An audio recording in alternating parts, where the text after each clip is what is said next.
नमस्कार साथियों, आज हम यूपी पीसीएस की प्रारंभिक परीक्षा 2015 में पूछे गए भारत एवं विश्व के भूगोल के प्रश्नों को सॉल्व करेंगे। 10 प्रश्नों को हमने पहले वीडियो में कवर कर दिया था, जो कुछ बाकी रह गए थे इस वीडियो में कवर करेंगे। आइए देखते हैं। पहला प्रश्न है हमारा, दूधगंगा नदी निम्नलिखित में से किसमें अवस्थित है? ए जम्मू एवं कश्मीर, बी हिमाचल प्रदेश, सी उत्तराखंड या डी पश्चिम बंगाल। तो इसका राइट आंसर हो जाएगा दूधगंगा नदी जो है ये जम्मू कश्मीर के श्रीनगर में स्थित है। और दूधगंगा नदी का जो निर्माण है दो पर्वतीय जलधाराओं यचेरा और संगे साफेड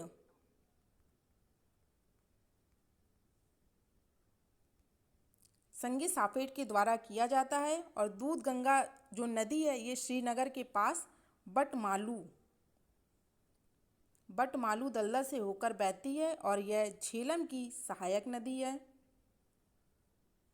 तो इस प्रकार इसका राइट आंसर हो जाएगा दूधगंगा जो नदी है यह जम्मू कश्मीर राज्य में स्थित है। प्रश्न नंबर है दूसरा, निम्नलिखित में से कौन सा ध्वस्त नगर या घोष टाउन नहीं है? घोष टाउन जैसे भूत नगर भी कह सकते हैं। ए कुलधारा, बी धनुषकोडी, सी लखपत या डी चरखारी। पूछा है कौन घोष टाउन नहीं है, तो इसका राइट आंसर हो जाएगा डी, यानी जो चरखारी है ये घोष टाउन नहीं है, बल्कि जबकि कुलधारा, धनुषकोडी, लखपत नगर और कर्नाटक का जो हम्पी है ये सब जो हैं घोष नगर या भूत नगर कह सकते हैं। ये सभी जो हैं भूत नगर है। भूत नगर से तात्पर्य क्या है? ये उन शहरों को कहा जाता है जो कि प्राकृतिक या मानव जनित आपदाओं के कारण प्रभावित हो रहे हैं। जैसे कोई अराजकता आ गई, युद्ध हो गया, परमाणु आपदा, बाढ़, सूखा, इन सभी के कारण वह ध्वस्त हो चुके हैं, उनको घोष टाउन कहा जाता है। तो कुलधारा, धनुषकोडी, लखपत और कर्नाटक का जो हम्पी है ये सब जो है ध्वस्त नगर हैं, जबकि चरखारी जो है ये ध्वस्त नगर नहीं है। यह उत्तर प्रदेश के महोबा जिले का एक शहर है जिसे कि बुंदेलखंड का कश्मीर के रूप में भी जाना जाता है। तो ये वन लाइनर बन सकता है कि बुंदेलखंड का कश्मीर के रूप में किसे जाना जाता है, तो चरखारी को जाना जाता है। और ये कुलधारा, धनुषकोडी, लखपत और हम्पी जो कि ये यूनेस्को की विश्व धरोहर स्थल भी है, ये सभी जो हैं ध्वस्त नगर हैं। इनमें मंदिर, रथों के खंडहर और कई रहस्यमय भूमिगत मार्ग हैं। तो इस प्रकार इसका राइट आंसर है डी, यानी चरखारी। प्रश्न नंबर है तीसरा, भारत की निम्नलिखित झीलों में से कौन जम्मू एवं कश्मीर में अवस्थित है? ए फुलझर झील, बी कोलेरू झील, सी अंचार झील या डी हमीरसर झील। तो इसका राइट आंसर हो जाएगा सी, यानी अंचार झील जो है यह जम्मू कश्मीर में स्थित है, जबकि कोलेरू झील जो है ये आंध्र प्रदेश में स्थित है।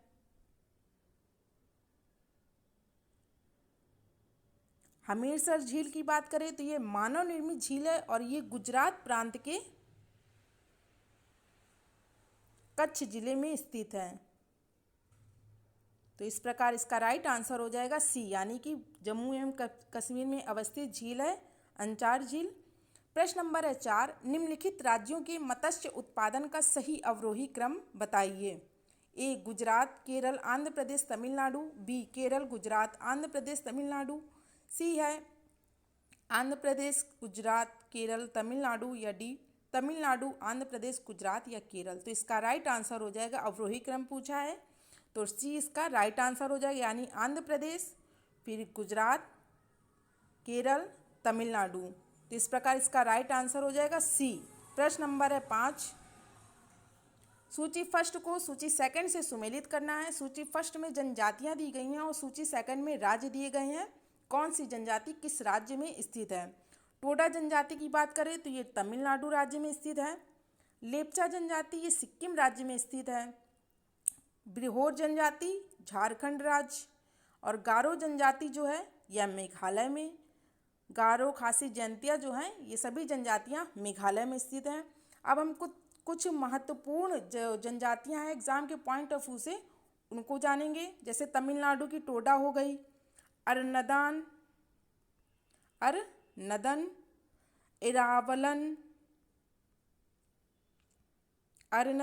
एरावलन, इरूलर, कादर,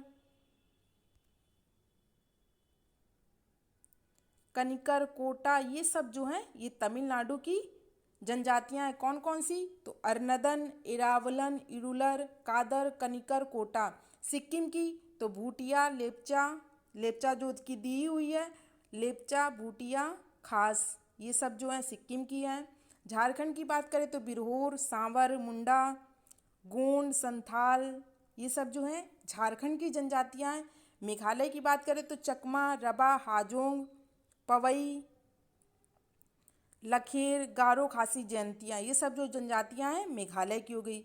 एक बार फिर से मैच कर लेते हैं। टोडा तमिलनाडु, लेपचा सिक्किम, बिरहोर झारखंड, गारो मेघालय में। प्रश्न नंबर है 6, निम्नलिखित में से कौन सा सुमेलित नहीं है? एक तरफ गर्म जल स्रोत दिए गए हैं, दूसरी तरफ उनकी अवस्थिति दी गई है। पूछा इसमें कौन सुमेलित नहीं है? मणिकर्ण या मणिकर्ण, ये हिमाचल प्रदेश में अवस्थित है। बी ज्वालामुखी, जम्मू एवं कश्मीर में। सी अनहोनी, मध्य प्रदेश। डी तप्त पानी, ओडिशा में। तो इसमें पूछा कौन सुमेलित नहीं है, तो बी जो है सुमेलित नहीं है। ज्वालामुखी जो गर्म जल स्रोत है, ये जम्मू कश्मीर में स्थित ना होकर के हिमाचल प्रदेश के कांगड़ा जिले में स्थित है। हिमाचल प्रदेश के कांगड़ा जिले में स्थित है।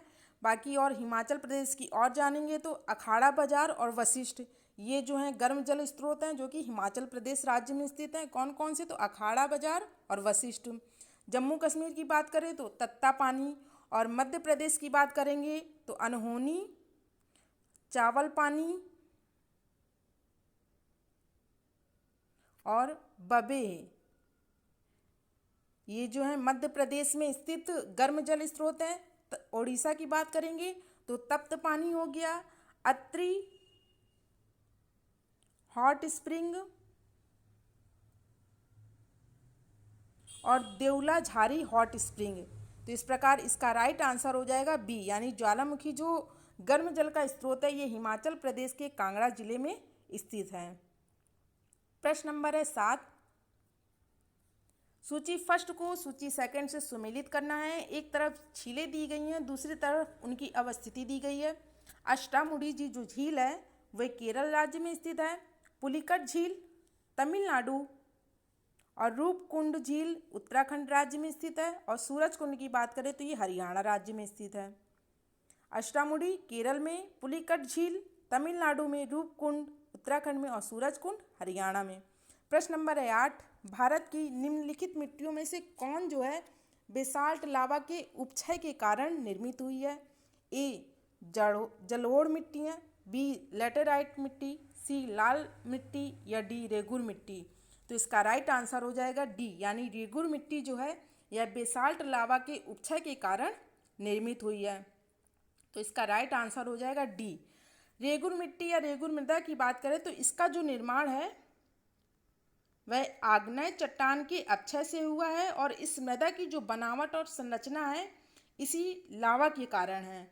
और ये जो रेगुर मिट्टी या रेगुर मृदा की बात करें तो ये दक्कन के पठारों में पाई जाती है, और इसमें लोहे, ये कई बार एग्जाम में पूछा जाता है कि किसमें लोहे और ह्यूमस जो है भरपूर मात्रा में पाया जाता है।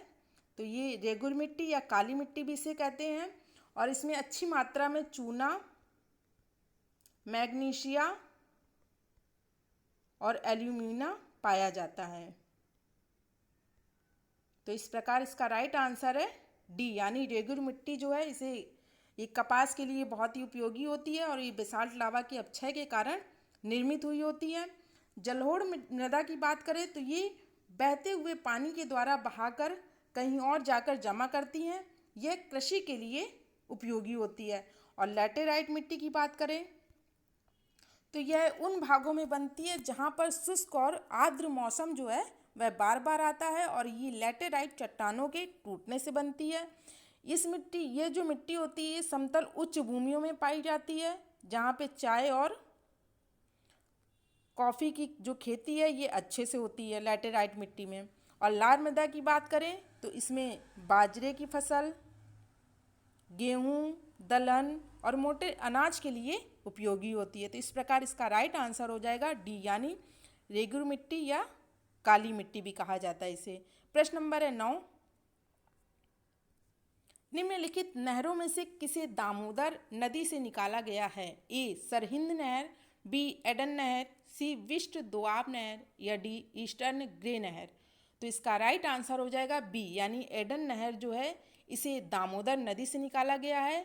और यह जो नहर है लगभग 54 किलोमीटर लंबी नहर है, जो कि पश्चिम बंगाल और झारखंड में बहती है। और जो पश्चिम बंगाल के राज्य है वर्धमान जिला, उसको सिंचाई की सुविधा प्रदान करती है। जबकि सरहिंद नहर की बात करें तो ये